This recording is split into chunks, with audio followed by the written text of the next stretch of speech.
Good morning guys, gagawa po ako ng shurak at ibabudget ko lang po yung aking tatlong square tube na 3/4 yung size. Ayan, tara gawin na po natin. Puputol po muna ako ng 20 cm or 8 inches, bali 12 piraso po siya para po sa ating mga gilid.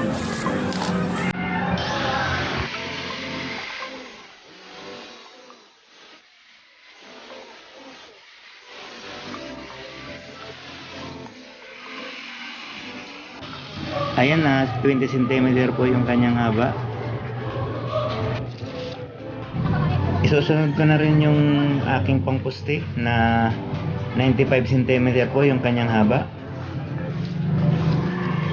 Maglalagay pa po ako ng paa dyan, kaya 95 cm lang po yung aking puputulin, 4 na piraso.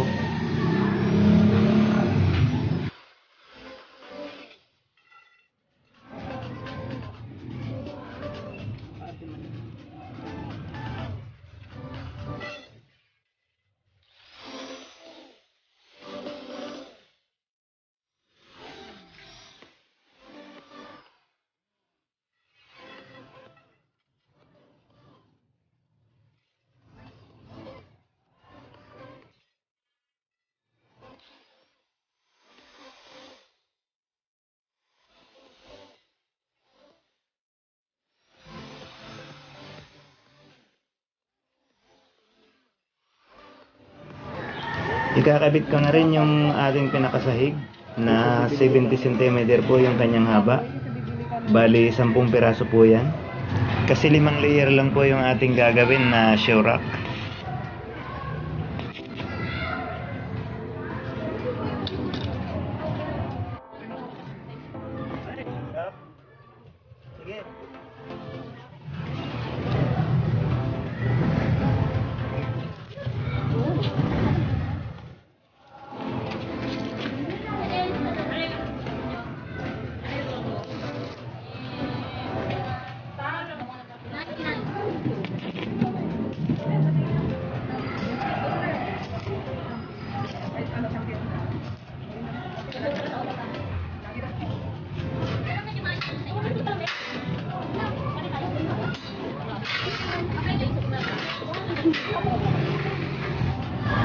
Ikakabit ko na yung una kong pinutol kanina na 20 cm yung haba.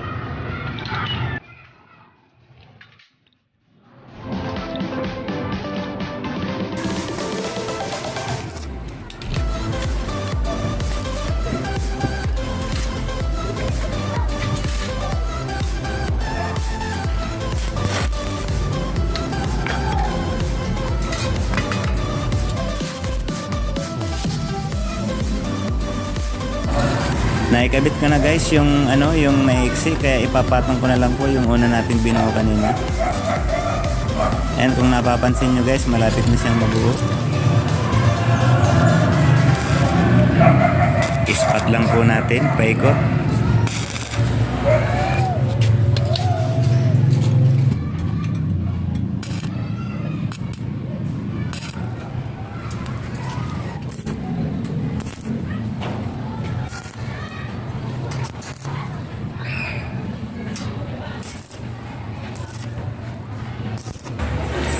Ayan guys, buo na siya. Maglalagay na lang tayo ng sahig. At bubuuin ko na rin po yung kanyang pinakapaa.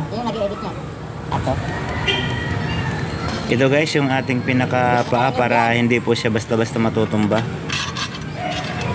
Dito lang kulang.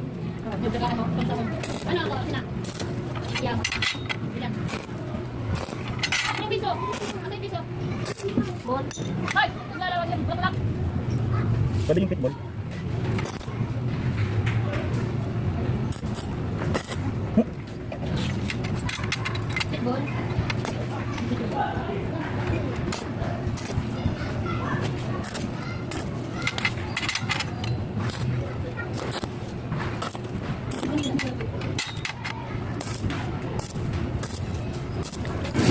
Kakabit ko na guys yung kanyang pinakapaa. Ayan lang pong naisip ko para hindi po siya basta-basta matutumba.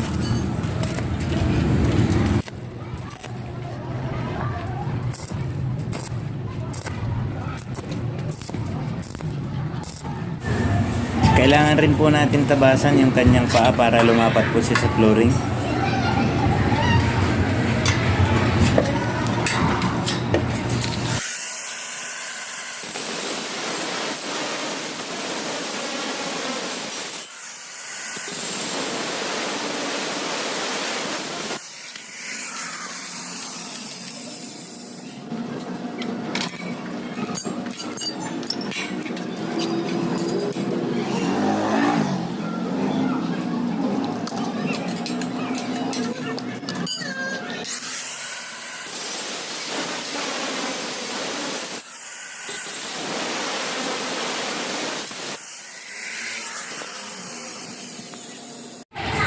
Ayan guys, tapos na po yung ating simpleng Shurak.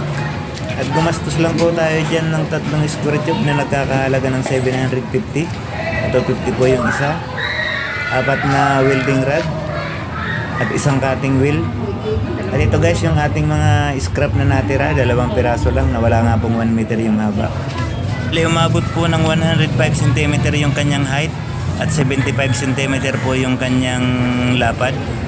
At yung pinakakapal niya po ay 24 cm po. Yun yung kinalabasan. Ayan, maraming salamat po guys sa panonood. Salamat po. God bless.